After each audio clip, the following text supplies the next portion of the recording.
Olá, meus amigos. Estamos aqui em Diamantina, assim, precisamente a 4,5 km de Diamantina. A gente parou nessa churrascaria, se chama Pau de Frutas. É mais ou menos a 4,5 km distante de Diamantina. A gente se baseou por um lugar pelo Iverland, alguns pontos lá, mas a gente não gostou. A cidade está muito... já é grande, 50 mil habitantes aproximadamente. E as estradas são muito estreitas para a gente estacionar. É uma cidade antiga, né? Ainda tem aquelas coisas, aquelas ruas estreitas, de pedras. Isso, e tem muito movimento de gente também, de carro, para cima e para baixo. Então a gente achou melhor encontrar esse lugar aqui. É muito tranquilo, graças a Deus. A gente estava abastecido de água e energia solar, então a gente não precisava de nenhum ponto de apoio. Só segurança mesmo. Só segurança, que aqui tem a partir das 22 horas, o estabelecimento fica aberto até as 22, que é um restaurante, um hotel. E, bom, a viagem é o seguinte, a gente saiu de Vitória da Conquista a quase 1.000 metros de altitude, descemos até 300 metros, que foi em Araçuaí, né? E do trecho da BR-116 até essa cidade, Araçuaí, são mais ou menos, quanto foi? 80 quilômetros, nega, mais ou menos? 70 e pouco, 74. Então foi uma estrada muito, muito problemática, cheia de buracos. A gente saía, como falamos, de um buraco para entrar numa cratera. E, enfim, foi bem estressante. Mas graças a Deus, dessa cidade até aqui Diamantina, a estrada é um tapete. Foram 200 e poucos quilômetros, assim, de pura tranquilidade. A gente acompanhou toda a Serra do Espinhaço aqui nessa... Apesar de alguns trechos é bem, assim, sinuoso, né? Isso. Aqui já no final, chegando em Diamantina, porque antes disso a gente pegava muita reta. Mas quando chegou aqui próximo, muito perigosa a pista. Ladeiras e curvas bem sinuosas. E toda a estrada praticamente acompanhados de plantações de eucaliptos, a perda de vista praticamente. É um lugar bonito. Agora, como a todas as estradas de Minas Gerais, essa também é muito perigosa. Como a Maria fala, é muita curva, a gente não pode desviar do olhar por um segundo, porque é muito perigoso. Muita subida, muita descida. E aí que agora chegamos a 1.350 metros de altitude, ou seja, em menos de 200 quilômetros saímos de 300 metros para 1.300. E aqui 1.000 metros de altitude de diferença. De diferença, então... Está muito frio, a média aqui, a mínima é de 12, né? 12, 13 e a máxima 20, 21, não passa disso não. A gente pode chamar, é um dia ensolarado, mas é um sol frio que a gente fala. Agora sim, a vantagem é essa aí, porque tem feito os dias de sol. E isso daí facilita, né? Então a gente agora vai conhecer a cidade, vai ver o que é que tem de atrações e a gente depois vai relatar isso no vídeo. E depois a gente vê o que é que faz. Se a gente retorna para pernoitar aqui, ou se não segue viagem para Cerro, que seria o próximo destino da gente. A gente vai atualizar isso. Então, por enquanto, muito obrigado mais uma vez pela atenção, espero que gostem e até a próxima. Daqui a pouco a gente se fala.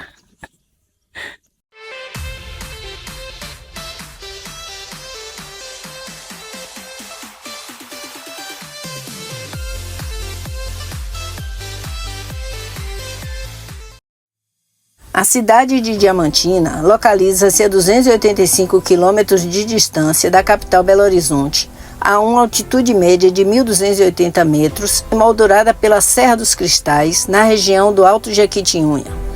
Localizada no alto da Serra do Espinhaço, a mais antiga formação rochosa do Brasil, Diamantina apresenta planalto irregular com poucas áreas planas, o que favorece o surgimento de belas cachoeiras e um alto teor de minério.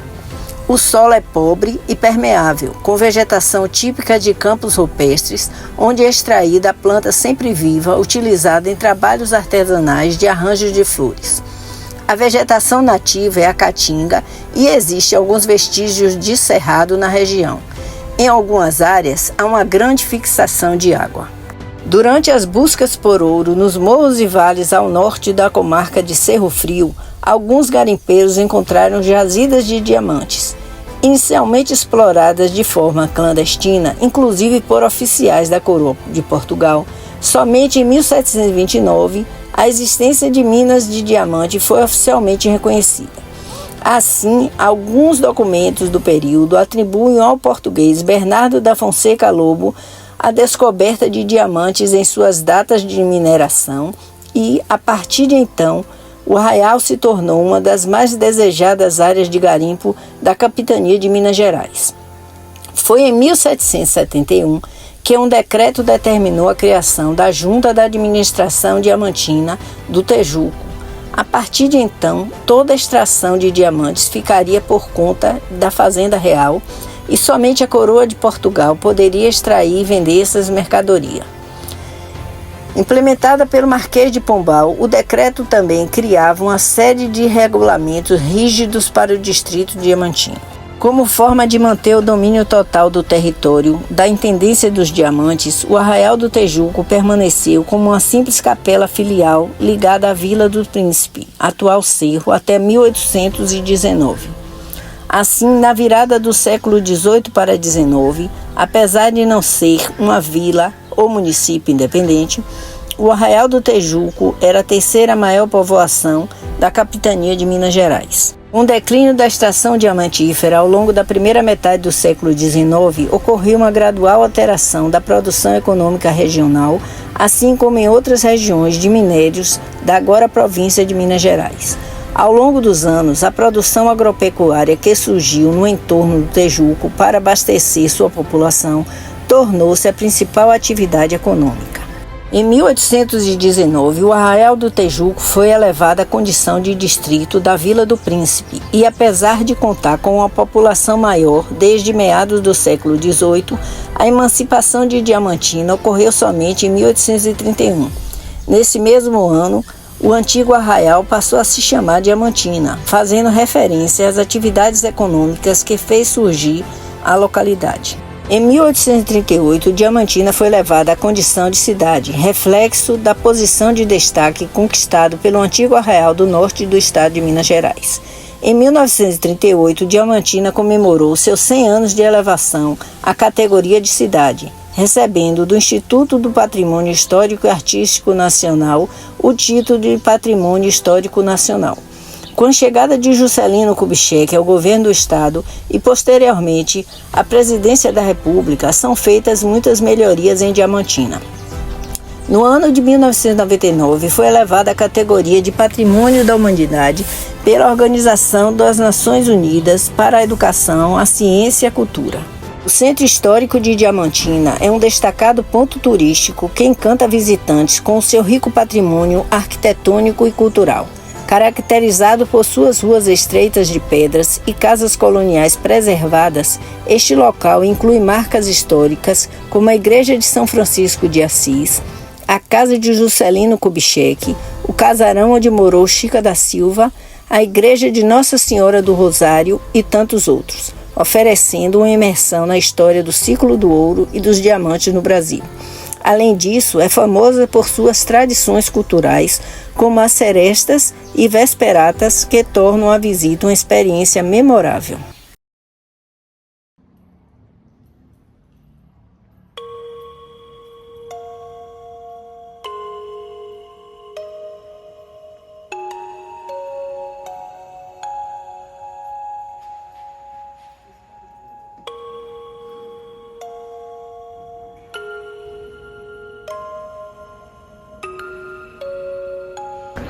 Estamos aqui dentro da Igreja do Coração de Jesus, aqui em Diamantina, mas eu queria falar sobre essa porta aqui. Em todas as igrejas existe essa porta, que é praticamente uma que é depois da porta principal. Antigamente, as igrejas tinham a iluminação a velas, né? Então, o que acontece? As igrejas tinham que manter essa porta fechada justamente para o vento não entrar e apagar as velas. Então, isso aí até hoje se permanece, mas assim não tem mais essa função, e sim mais como uma estrutura normal.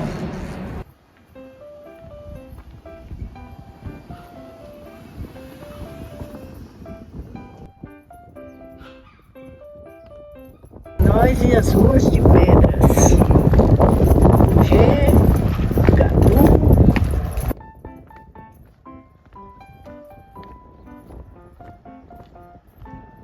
Estado da rua de pedra agora. Pode colocar agora na madeira.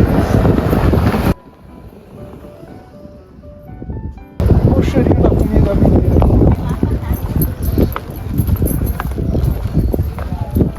Ele.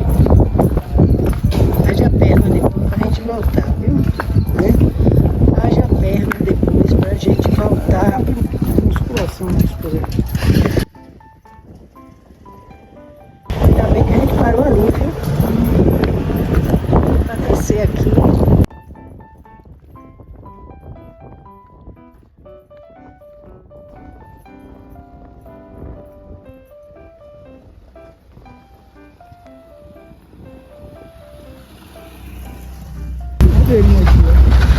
Foi essa daqui que a gente vinha, que eu te falei, ficar melhor. Então não sobe não. Não, subir sobe, né? Sinceramente, eu sou mais Judite.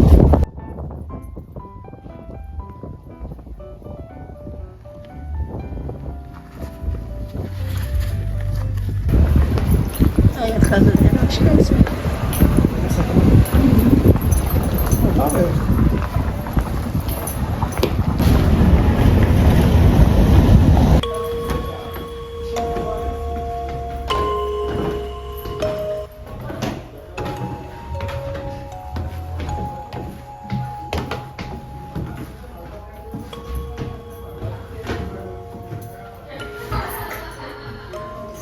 Você consegue imaginar uma ex-escrava em meados do século XVIII vivendo com todos os privilégios? Pois é, esse casarão imponente pertenceu à ex-escrava Chica da Silva, que teria nascido no Arraial do Milho Verde entre 1731 e 1735. Praticamente tudo que se fala sobre Chica da Silva foi baseado tão somente nas informações fornecidas por Joaquim Felício dos Santos, sem o devido aprofundamento histórico. O que o grande público conhece de Chica da Silva é um mito no qual realidade e fantasia se misturam, a depender das intenções do autor. Na juventude, Chica foi escrava do médico português Manuel Pires Sardinha, proprietário de lavras no Arraial do Tijuco. Nesta época, teve com ele um filho. Depois uniu-se ao contratador de diamantes João Fernandes de Oliveira, um dos homens mais influentes da região. Foi alforriada por ele e viveram uma relação longa e estável, embora o casamento entre pessoas de estratos sociais distintos não fossem permitido na época. Com ele, teve 13 filhos durante os 15 anos em que com ele conviveu. Eles se separaram em 1770, quando João Fernandes precisou retornar a Portugal para receber os bens deixados em testamento pelo pai. Ao partir, ele levou consigo os seus 4 filhos homens. Ela passou a ser dona de vários escravos. Segundo documentação analisada pela historiadora Júnia Ferreira Furtado, durante sua vida, Chica da Silva chegou a ser dona de pelo menos 104 escravos. Não existe nenhuma evidência documental de que Chica tenha concedido liberdade a seus escravos, a não ser para algumas escravas domésticas que com ela viviam. Não demorou para virar uma das mulheres mais influentes do Arraial do Tijuco e é lembrada por muitos ainda hoje. Neste casarão, Chica da Silva morou de 1763 a 1771 com o contratador. Pela arquitetura e pela importância histórica, a construção é tombada pelo IPHAN desde 4 de abril de 1950 e é uma das mais preservadas de Diamantina. Trata-se de um estilo colonial brasileiro, mas com influência moura, árabe.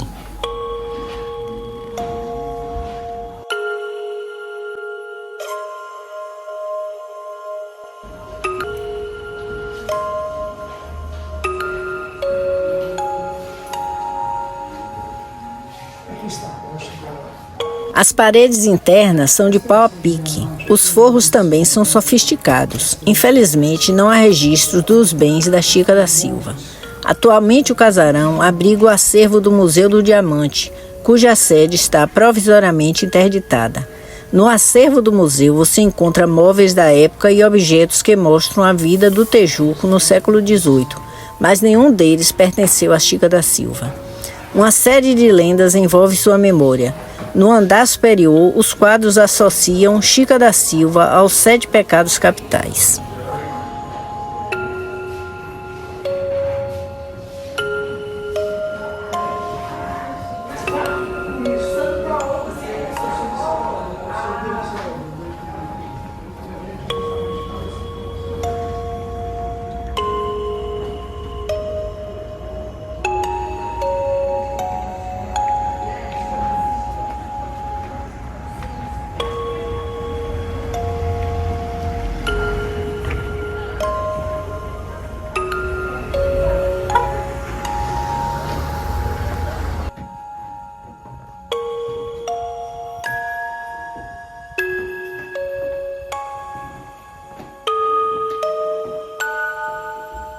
Anexo à residência havia a capela de Santa Quitéria, onde teria se casado 2 das filhas da Chica da Silva. A capela foi destruída, sendo preservada apenas o portal.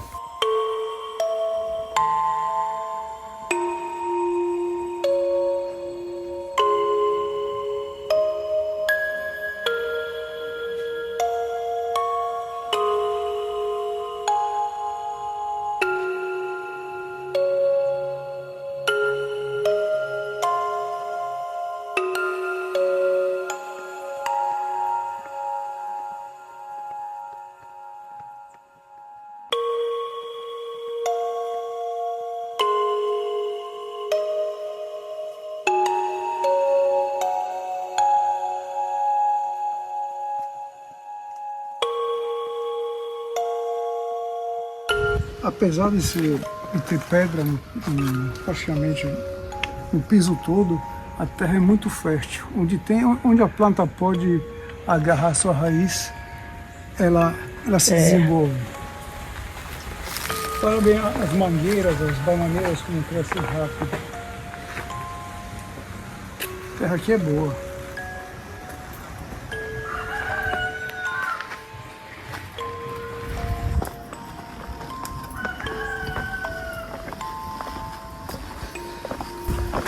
Olha que legalzinho o banco aqui.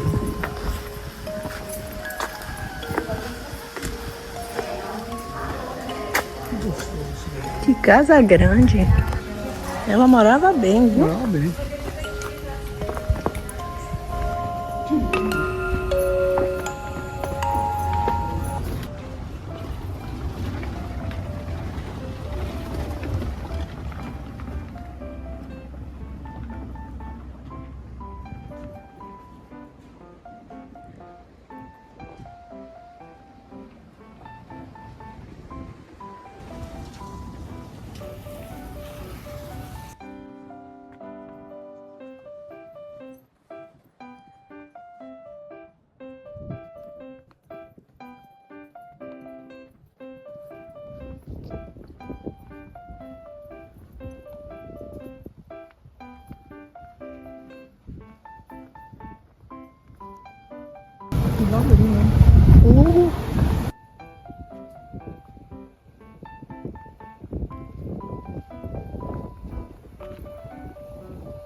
Construída na segunda metade do século XVIII por escravos, a igreja de Nossa Senhora do Rosário é uma das mais antigas de Diamantina, erguida de forma isolada em espaço amplo e no mesmo nível da rua.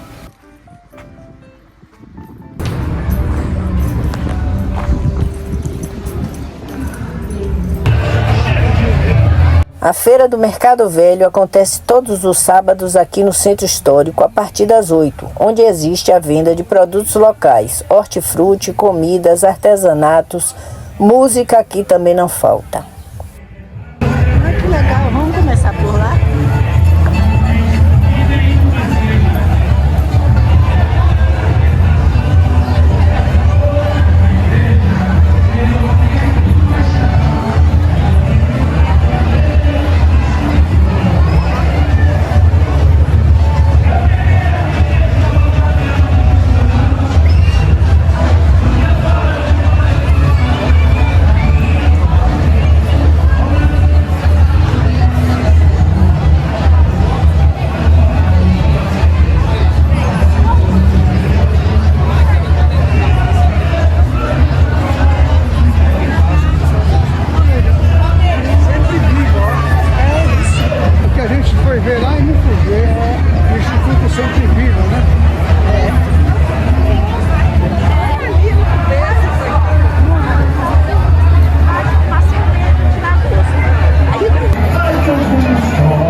centenário de Diamantina, 1938. Então, deve ter sido em 1838 realmente a construção.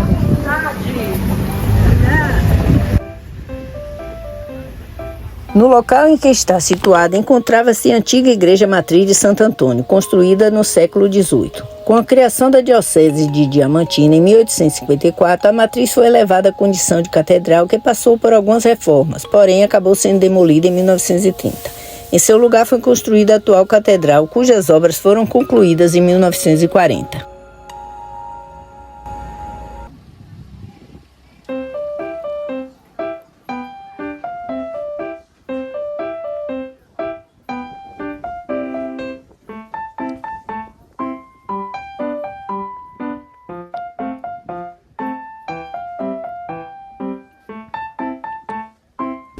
Santa Casa, passadiço para cá. O passadiço é onde? Ah, então A 500 metros. Pronto, O passadiço. Pinheirinho aqui, né?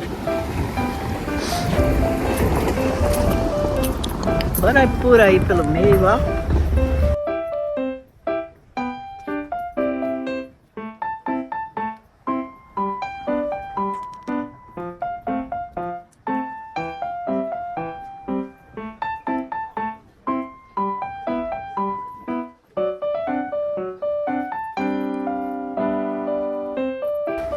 Linda essa. A Igreja de São Francisco de Assis é uma construção barroca com elementos decorativos em rococó, sendo um dos marcos da arquitetura mineira da época. Ela foi tombada pelo IPHAN no ano de 1949. A construção está em um local privilegiado da cidade, nas proximidades da Praça Juscelino Kubitschek, em um plano mais elevado em relação ao nível da rua. Também foi implantada sobre uma plataforma resultante de um aterro do terreno em que está localizada e é acessada por uma escadaria monumental. Essas estratégias foram utilizadas para valorizar a construção, destacando-a do seu entorno. Juscelino Kubitschek, também conhecido pelas suas iniciais JK, foi um médico oficial da Polícia Militar Mineira e político brasileiro, tendo sido deputado federal, governador de Minas Gerais, senador e o 21º presidente do Brasil entre os anos de 1956 e 1961. Natural de Diamantina, teve a construção de Brasília como um dos fatos mais marcantes do seu mandato como presidente e da história brasileira, cujas obras foram lideradas pelos arquitetos Oscar Niemeyer e Lúcio Costa. É, eu vi. Fabiano.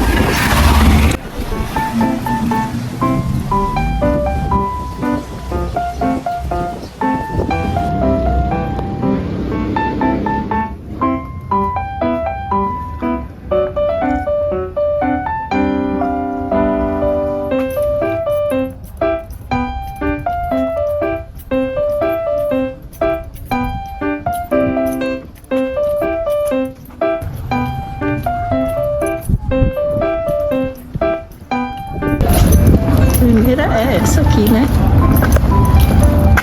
É pra cá, né, nego? É, ela falou a primeira à esquerda, não foi isso? Ah, lá embaixo. Eu gostei daqui.